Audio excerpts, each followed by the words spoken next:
When I think about like capacity, right? It's like for a lot of people it can mean a workload or like I have a lot going on. So I had this video go viral last year, has like 40 million views, and it was Wow. about it was about my wife was going out to the Philippines for 8 days and or 10 days, but I said on the video I said eight.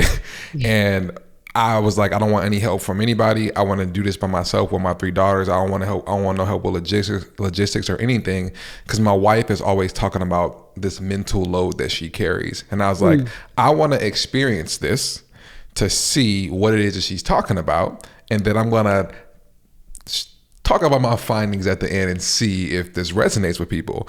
And to my surprise, in two ways, and to my surprise, how difficult it was blew my mind, and how many people resonated with it blew my mind. So this idea of mental load, right, where all the things that need to be done that are unsaid, that need to happen and nobody knows, and mental capacity.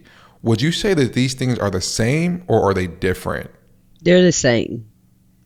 It What is do you no mean? longer a mental load if you have the mental capacity. Go, dive into that a little bit for me. I don't quite understand. So it is only a mental load because you lack the capacity. So cognitively, right? So without going into theory, let me, I guess, common sense it, right? Okay. So the mental load aspect of it is, so I'll start at like the first stage. It's instant gratification, right? Instant relief. I got these things that I need to take care of. So you're constantly reacting, right? Mm-hmm. And then the second part of that is we view the world through rewards and consequences. If I don't take care of X, said thinks that I'm not a great husband, or my kids don't see me as a good mom, or I don't even see myself as a good mom. Mm-hmm. If I'm doing all of these things, then there's a reward here, right? Because I'm a great mom, even though I'm exhausted, all of those things. And then Mm-hmm. people tend to transition over into what we call, refer to as a socialized mindset.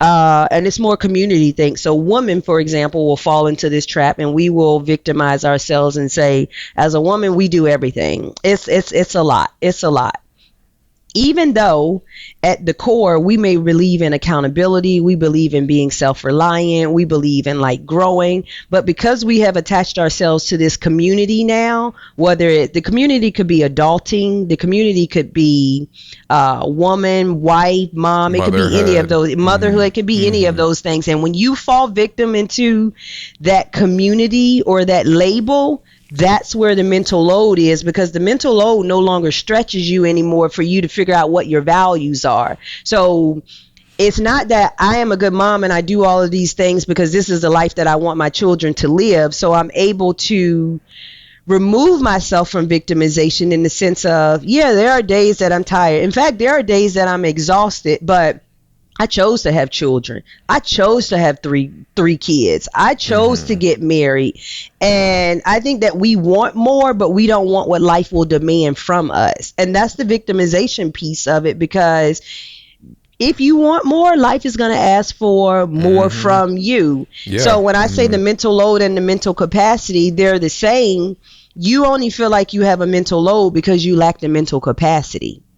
If you had mental capacity, you don't necessarily feel like you're carrying a mental load. Now, that's not to say that some days you're not like, I'm tired, because that's the human piece of it, right? You want Mm-hmm. to be able to experience a wide range of emotions. Mm-hmm. So if they're the same, you're saying mental load and mental capacity are the same. To me, they sound a little different. It's like I have a load because I decided to be a mother, have a job, have the kids in activities. The kids got to go to school, but I Hmm. don't have the, I guess, capacity or skill or routine or structure or foundation to do so. So are they the same, Well, you or do you have only to? have the load because you don't have the capacity, though, because load is about your perception. It's about how you approach life and how you engage with the world. If I'm always engaging with life and my responsibilities from a burdensome, or I'm carrying a load all the time, there's no room for capacity. When I have capacity, I'm not approaching life like that any longer. So how can someone manage this mental load where it doesn't feel like a burden? Well, I always tell people the first thing is you have to explore your relationship with responsibility. If responsibility is a burden, you're going to always feel like you're carrying a load. I think that let's just sit with this for a second. Okay. Sit with that for a second, please. Oh my God. Oh, please sit with that for a second. Okay. I'm going to say something. Please don't lose your train of thought. Like, okay. 2 and 3, go ahead and say it. I have felt that to my core for a long time.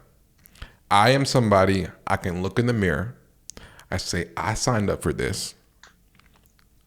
Nobody put a gun to my head and made me do this. I didn't realize that all these things may have come with it, but I signed up for this. I.e., responsibility and accountability to myself. And therefore, I either quit or I find the skills, the structure, and the foundation to make it happen. And even when I went through that experience with my wife being in the Philippines, in my head, I was problem solving of, okay, like, why do we have soccer and dance 20 minutes apart and I gotta rush and get them dressed in the car? Like, why are we doing this? This makes no sense. Like, I got 20 minutes to get my daughter ready in the car. Like, what are we doing? Yeah. So I call it the new age survival mode. Like, because we're trying to provide all of the things now, and all we've done is put ourselves in a new version of survival mode. But because we go to therapy and we have resources now, like, we try to pretend as if it's not that. And again, mental capacity. Remember, I said your problem solving, your critical thinking, your ability to get more creative. Like, you don't have to do all of the things. No. Like, my husband tells me that all the time. He's like, no, we're not signing up for that other soccer league. And I'm like, but what? And then the first thing that we do is we play victim, right? Nobody's helping me. Like, and it's, as a woman, trust me, I get it, right? Yeah. And I think that's the difference between men and women, because it becomes logical. You start thinking logical, and we start thinking with our emotions, and that's what most people. You're like, I got 20 minutes to change these kids. Kids don't they don't even behave all the time. You don't never know what you're gonna get, because change is constantly happening. So yes, but that speaks to your capacity, your mental capacity, because you realize that some of that load is based off of how you carry it. It's self-inflicted, and it's self-inflicted too. Like, what are we doing? like I'll never figure out. The women are going to cancel me at the village. I just remember being in the car, and obviously I'm much bigger than my wife. I'm in the back trying to put my daughter pants on. I'm like, what am I doing? I'm in this parking lot. I look like a fool. So sorry, I just had to pause because I was like, oh my God, I felt that to my core forever. So you said the first thing is like explore your relationship with responsibility. Yes. What will somebody do after that?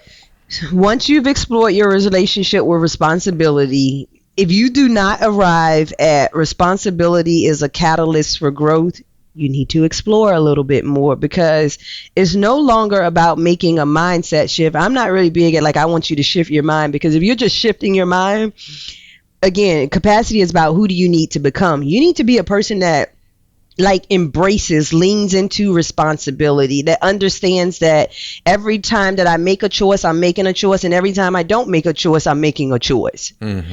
So that would be the first part. The second part is explore your relationship with discomfort, with the example that you use, right? Like, if we're going to have to remove my daughter from, you're going to have to choose dance or soccer, baby. Which one do you really enjoy? And if there's off season, you can get in one. You have to be able to handle your child now that thinks that the world revolves around them, because they absolutely do not understand that we're juggling a lot of things. can you handle the discomfort of like, but I love dance and I really love soccer too. I like both of them. Like, we've been doing it for so long. Why do we have to quit now? Can you handle that discomfort? And that's why I said like leaning into your values, because what is your goal as a parent? What are you trying to do? Or is this, we go back to that mindset that I was referring, is this based off of rewards and consequences? Because if it's based off of rewards and consequences and not what you truly value, then you're always going to feel like that internal conflict or constantly feeling like you have this mental load. Yeah. So discomfort is one. Your relationship with uncertainty. So I'll continue to use the example that you gave. All right, well, I know my daughter is great in dance, but she's really good in soccer. If I take her, because this is how we think as parents, we won't say it out loud, but we're raising the next star. We're raising the next star from an academia standpoint, sports. Like, nobody wants the weak kid. Nobody wants the weak kid, right? I want all my daughters to go pro. Exactly. So that's a level of uncertainty, right? Yeah. All right. She looks like she has the ability to go all the way with soccer, but she's really good in dance too. Can you handle the uncertainty? And the uncertainty part becomes, this is where we get anxious. This is where the anxiety starts to kick in, because you're trying to predict the future. If I pull her out of soccer, does that mean that I am taking away from her going pro? This pro soccer person, she 5. I mean, you know what I mean? Like that. So uncertainty, discomfort, in your relationship with responsibility and change, right? Because in the process of exploring all of those things, changes happen, right? How do you respond to change?